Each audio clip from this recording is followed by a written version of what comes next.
اب یہ رات آئے گی، دیکھیں میسجوں کی بھرمار ہے، واٹس ایپ پر بھرمار ہے، انٹرنیٹ پر بھرمار ہے، فیس بک پر بھرمار ہے، ٹویٹر پر، ٹیلی گرام پر، جس پر چلے جاؤ بس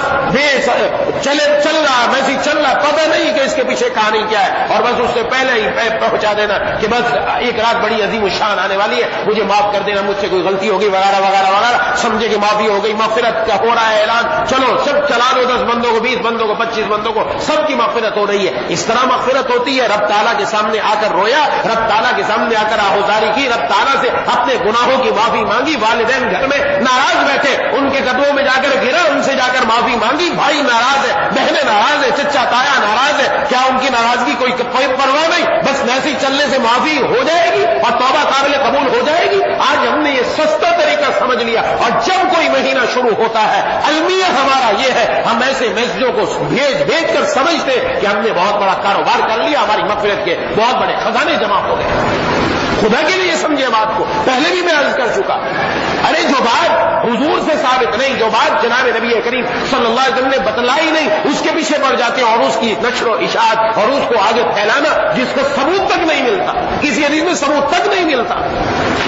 کم از کم سمجھے تو صحیح ہم کس طرف چلے جا رہے ہیں، اپنے آپ کو روک کر تو رکھے، خدا کے لیے اس کا اہتمام کریں کہ یہ جب رات آئے تو ایسے میسجوں کو ہرگز آگے نہ بھیجا جائے۔ آگے بھیجنے کے لیے شرط ہے کہ پہلے جو بات آپ کے پاس آئی ہے مصدقہ ہے کہ نہیں، واقعتاً حدیث میں آئی ہے کہ نہیں، اگر ہم نے بھیج دی اور وہ حدیث میں نہیں تو پھر اس حدیث کا مصداق ہوگا کہ جناب نبی کریم صلی اللہ علیہ وسلم نے فرمایا جس نے جان بوجھ کر مجھ پر جھوٹ بولا وہ اپنا ٹھکانہ جہنم کے اندر بنا،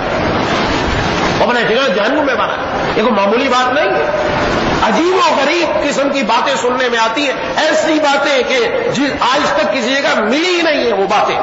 ایسی باتیں، اور ہم سمجھتے ہیں یار یہ بڑی زبردست بات لے کر آیا ہے اور یہ کوئی نئی بات نکال کر لایا ہے، یہ حدیث کی بات نکال کر لایا، نیچے حوالہ ہے اور حوالے کو جا کر دیکھو وہاں حدیث ملتی ہی نہیں، مسلم شریف کا حوالہ، بخاری شریف کا، یہاں تک کہ میں عرض کیا کروں قرآن شریف کا حوالہ ہے، قرآن مجید کی فلاں آیت کا ترجمہ یہ ہے، اور اس آیت کو کھول کر دیکھیں اس کا ترجمہ بنتا ہی نہیں ہے، وہ